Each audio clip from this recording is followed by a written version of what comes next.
New tonight, 24 hours inside a migrant shelter. We have reported about the demand for bed space, services, and donations. Now we're taking you inside. What happens right after federal agents release large groups of migrants all at once? Channel 5's Valerie Gonzalez followed the director of the Good Settlement House in Brownsville and shows us the challenges he faces throughout his day. Gray skies, 50-degree weather, and a slow, persistent drizzle washes over Brownsville Sunday morning. By 7 a.m., Jack White is preoccupied with the task of unloading mountains of towels at the laundromat 2 blocks away from the Good Neighbor Settlement House. He's not a volunteer. He's a director of the shelter. These towels were used by the new group of immigrants they recently started receiving. We're now seeing young men, men with children, women with children, intact families. So the variety is interesting. Hundreds of immigrant families were dropped directly at their door. That started last week. White and his team had little time to prepare. We had about 4 hours in the end. We kept being told, well, it's not going to happen here, until we heard that the buses were scheduled. This Sunday morning is just another workday for White, who forgot to bring a jacket. A volunteer drapes a jacket over his drenched shoulders before he heads to a nearby church. This city is full of good people. His mission is to share a different message of hope. At every opportunity, I like to see how can we share information so that people come away from the conversation understanding more and able to embrace and be a partner with us. White heads back to the shelter where more hands and feet are needed, specifically those of a clinician. The hallway is crowded with families waiting to get medical advice.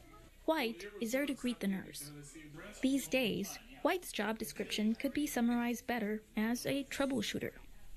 But at every point where we thought we had a framework we could depend on, something external would change so as to throw us into another learning curve. It takes a team of staff and volunteers to register immigrant families, offer them legal services, and explain where they are and where they're going. In the middle of this process, city leaders show up. The city of Brownsville is providing security and transportation, but things are changing. We're now making those, and I'm the primary, Good Neighbor, the secondary location. Families will now be split between 2 shelters instead of going just to Good Neighbor. That'll happen soon. For now, the kitchen staff is busy. Hot dogs are served for lunch. It's only about 2 p.m., but they're already making dinner. Ground beef, vegetables, and rice. If they knew exactly how many people to expect, they could start later. Right now, they mix in more vegetables and hope it covers the many yet to come. By 7, that dinner seems to be enough. The night shift starts, and the auditorium is transformed into a dormitory and makeshift theater. Those staying longer than a night are taken to different spaces. When more arrive, families are shuffled, extra beds are set up. By midnight, some snoring could be heard throughout the shelter. By 3 a.m., those with early flights are awakened. The rest are moved to a different part of the shelter. Mattresses are cleared, floors are cleaned, tables set up. The cycle starts again. Jack White is back and ready. He knows his challenges go beyond dirty laundry, stretching out dinners, or finding enough sleep spaces.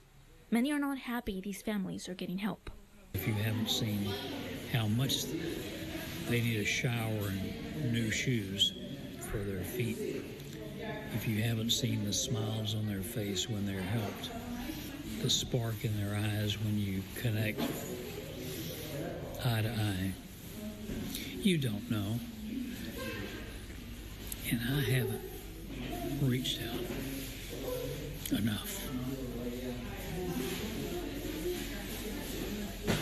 A local attorney shows up with White and several jars of peanut butter. It could make for a good snack for the many who are yet to come today. White continues to reach out for support. With some help, he's organized a training for churches interested in helping shelter migrants. He doesn't know how many will show up. In the studio, Valerie Gonzalez, Channel 5 News at 10.